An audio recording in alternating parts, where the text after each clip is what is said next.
یغنیهم الله من فضلی. اگر کم بغل باشن الله از فضلش بای میگردونه.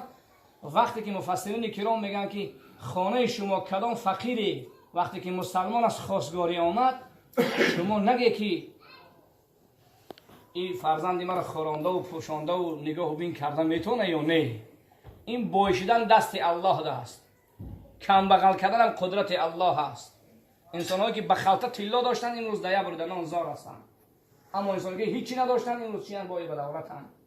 شما نگاه نکنید، شما چی تقواش نگاه کنید، مسلمان بودنش نگاه کنید. اما این دختر میره بتونه یکی جو میخوانه میپوشونه ایش فکر نکنه.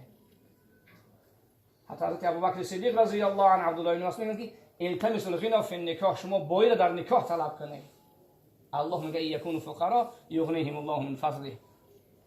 با نکاح انسان خداوند با فضلش بای میگردانه. خیلی نکاح مقدس است. حتی دختردارها هم باید در جستجوی چی باشند؟ داماد خوب مسلمان باشند. امروز در بین مردم ما فقط پسردارها خانه دختردارها میروند، دختردارها هم خانه پسردارها برن. این عیب نیست، این تعلیمات قرآن است. یگانه تویی که الله در قرآن ذکر کرد، یک نکاحی که پروردگار ذکر کرد توی حضرت موسی علیه السلام است. در سوره مبارکه قصص وقتی حضرت موسی علیه السلام فرار کرد رفت، دخترای شعیب آب یاردم کرد. شما سوره قصص نگاه کنید، قرآن با تمام زبان ترجمه شده است. وقتی او دعوت کردن خانه حضرت شعیب علیه السلام رفت، خودی حضرت شعیب بیان کرد که الله تبارک و تعالی در قرآن میگه لا اريد ان انکحک احدى ابنتي، من میخواهم ای موسی یکی از دخترام در نکاح تو بدارم. موسی خواستگاری نکرد، خودی شعیب پدر عروس، پدر همون دخترها موسی را طلب کرد که تو چی فکر داری؟ میخوای که یکی از دخترای من چیکار کنی؟ در نکاح خود بذاری؟ اینجای عیبش نیست. میبینی یک همسایه است، یک خیش از تبار است، وقتی که مسلمان است، قاری است، دامله است، انسانی با تقوا و مسلمان واقعی است، کوفی مناسب که هستن پیشنهاد کنه. اینجای عیبش نیست. اما کسی که فرزندش و گفت حضرت علی رضی الله عنه فرزندش پول و مال پسردار را نگاه میکنه، تقواش نگاه نمیکنه، که صغیره عرقنوش و بد اخلاق آدمکش میتیه، در حق دخترش خیانت کرده است. وقتی دخترش سوزانده است. بنابراین نکاح خیلی برکت است. بنابراین ما شما باید از این نکاح ها باید فرزندان باید حلقه گوش دختران باید تربیت کنیم که رسول اکرم صلی الله علیه و سلم فرمودن این تحفه و گلدسته است برای پدرها و مادرهایی که دو دختر تربیت میکنن که پیامبر علیه السلام گفت من عال جاریتین فادبهما فاحسن تعذیبهما وعلمهما فاحسن تعلیمهما جاء یوم القیامه و هو هكذا كهاتین. پیامبر صلی الله علیه و سلم اشاره به ثبات و الوسطى اشاره کردن. حدیث صحیح است. پیامبر صلی الله علیه و سلم چی گفت؟ هر انسانی که دو دختر تربیت میکنه، این روز تربیت کردن بسیار مشکل است.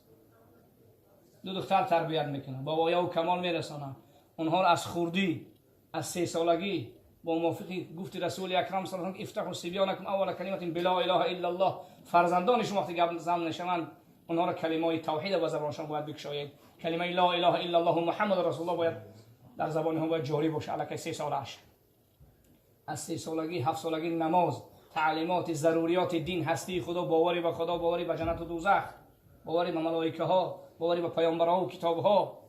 شرط مداویشان کردن نیست، اونها را شرط مسلمان کردن است. که حضرت یعقوب علیه السلام فرزندش گفت که استجیب فلا تموتون الا وانتم مسلمون. فرزندان من وصیت من سوره بقره ده همین از برای شما که شما کاری کنید از این دنیا مسلمان بمیره. مسلمان بودن مهم مردن است، مهم مسلمان مردن است. بنابراین دخترها تربیت کردن در کار ضروریات دین، هستی خدا، باوری به خدا، جنت و دوزخ. آمنت بالله رو با ترجمه هاش عقیده را اون تربیت کردن. اهل حجاب، اهل نماز اونها را کردن در کار. من عال جاریتین فادبهما، آداب فاحسن تادیبهما، آداب خوب، وعلمهما فاحسن تعلیمهما، تعلیمات بده دختراش بهترین تعلیم، خواندن و نوشتن با اونها میآموزن، قرآن میآموزن، با آداب و با اسلام، با حجاب، با آبرو به خانه شوهر گسیل میکنن. پیامبر صلی الله علیه و چی گفت؟ این دو دختر این پدر و مادری که دو دختر تربیت کردن یا یک دخترم تربیت کردن، چند دختری که تربیت کردن، وقتی که اونها رو با آداب، با آبرو، با ایمان و با اسلام به خانه شوهر رسید کردن، همه خیلی پدر و مادرها همراه من پیش قفا جنت می‌دارن. گفتن حضرت قطعی من یک جایی می‌دونم، از اون پیش نمی‌دونم پیامبر